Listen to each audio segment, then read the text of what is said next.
Hey guys, welcome back to my channel. If this is the first time you're here, my name is Tara. We all are looking for ways to simplify our lives, especially when it comes to dinner and lunch. So today we are gonna make an extremely delicious roasted pork tenderloin. I'm gonna be roasting mine in my oven. I've done it in an air fryer before, so of course you could do it that way. I love the crispiness of the outside, the juiciness on the inside that the oven produces, but you do it any which way you like. I've already shared a pulled pork in the Instant Pot recipe before on this channel. I will link it up in the cards and also in the description box below, so you could check that out later. If you're following a low carb or keto diet, be sure to check the description box because I have alternatives for the sugars that I'm using in this recipe, so you can still make it and it will be absolutely delicious. Before we get started, if you have not already, I would love for you to be a part of this community. You do that by hitting the red subscribe button that's right below this video. Next week, we are gonna make an extremely delicious chicken and mixed vegetables in our Instant Pot. It's a complete meal, rice, everything, so good. You do not wanna miss this recipe. Be sure to click the bell icon, that way you're notified each time I post a new video. If you guys are ready to make some delicious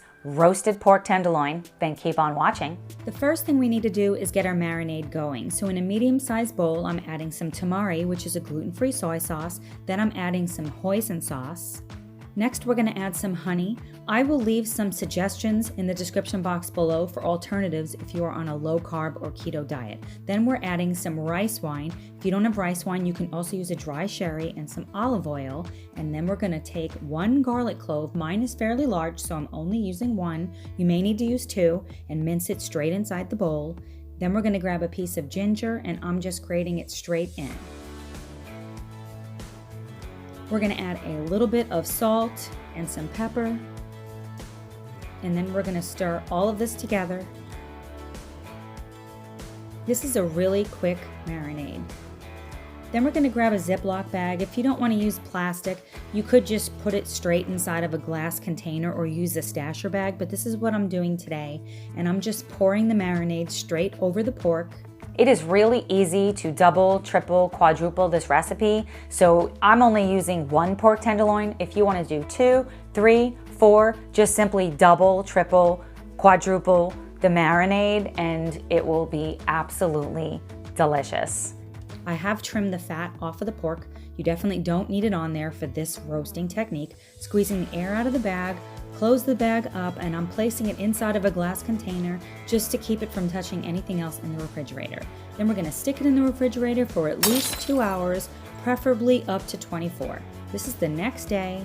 I am taking my pork tenderloin on a parchment-lined baking sheet, and we're gonna roast it in the oven for 20 minutes.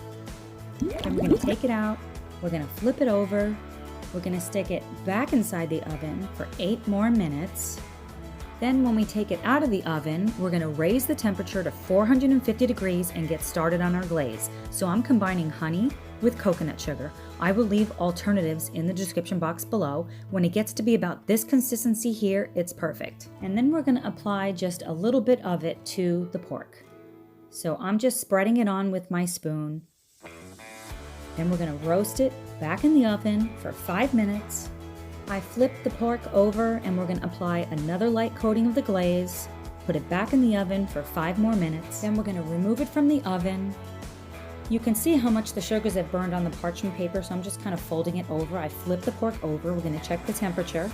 When it's about 145 to 150, it's absolutely perfect, but I do want to apply one last glaze just to really crisp up the outside of this pork. It's so incredibly delicious. Only 2 minutes we need for that. We're gonna let it rest about 5 to 8 minutes. And then we're gonna slice into it, and look at how incredibly tender and juicy this pork is with a crispy outside. You guys are gonna absolutely love this recipe. What did you think of today's video? Drop me a comment below. Let me know either a recipe idea you have, a video series you're interested in. Do you want to see baking, air fryer, Instant Pot? Let me know. I would love to hear from you. If you like today's video and you want to see more like it, be sure to hit that like button and share this video on all of your social media platforms with your friends, your family, your coworkers, or anyone else that you know that is interested in healthy but delicious recipes. Thanks so much for watching, and I will see you in the next video. Bye, guys.